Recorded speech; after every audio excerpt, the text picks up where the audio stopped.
Alright, lovely students, once again Professor Badar with you from Crown Academy Kharia, and today I'm going to talk about CEFR. What is CEFR?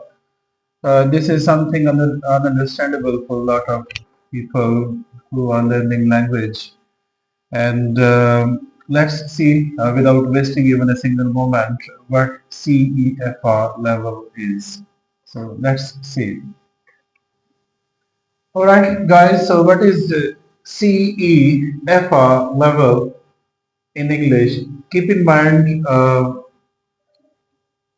everyone who is learning English language, they must understand what their level of English is, okay? And to understand this level, there is a standard of judging your language or assessing your language. So this is Common European Framework, Common European framework reference for languages. It means they judge you or they make an assessment of your language, whether you are at this level, this level, this level, or this level.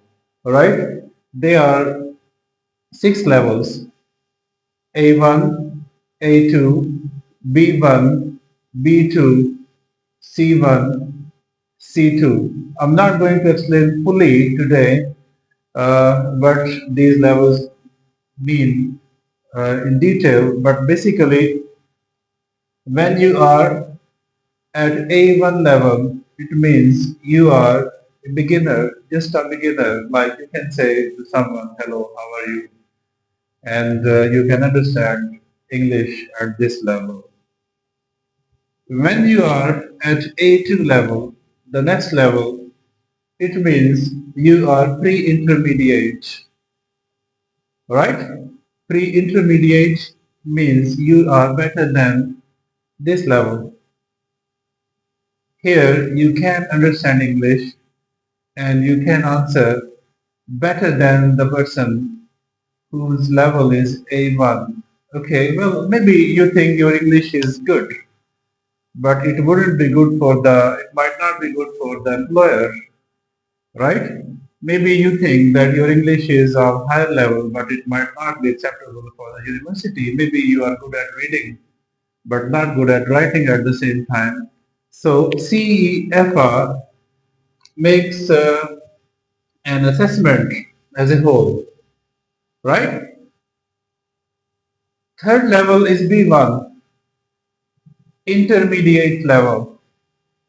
If your level is B1, it means you know much about English and you can understand, you can speak as well, better than these two, alright? And here you can even use a little bit complex language as well. I'm trying to make the things as easier as possible for you guys to understand. This level is demanded by the employers. For example, if a student gets, not a student, I'm sorry, if a person is going to uh, go to a country for some work visa, so this is the level which is acceptable on the part of your employer. If you don't have this level, you will be rejected for a job, I mean at international level, okay? So at an international level, if you have to go to do some job, or if some employer invites you to do some job, your level of English would be here. B1 is acceptable for jobs, right? This level, B2, most of the universities accepted. If your level is B2, it means you can apply for your study visa and for the course you desire to continue.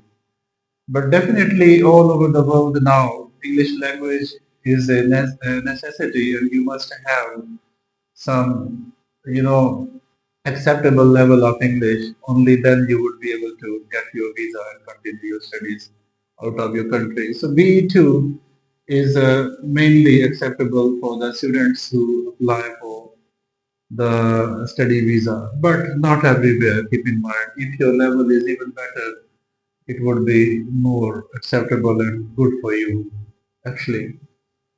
So you can say in IELTS it would be 5.5, 6, 6.5. C1 is advanced level. It means if you are at this level, you speak very well, you understand English very well, you write English very well, and you are good at listening to.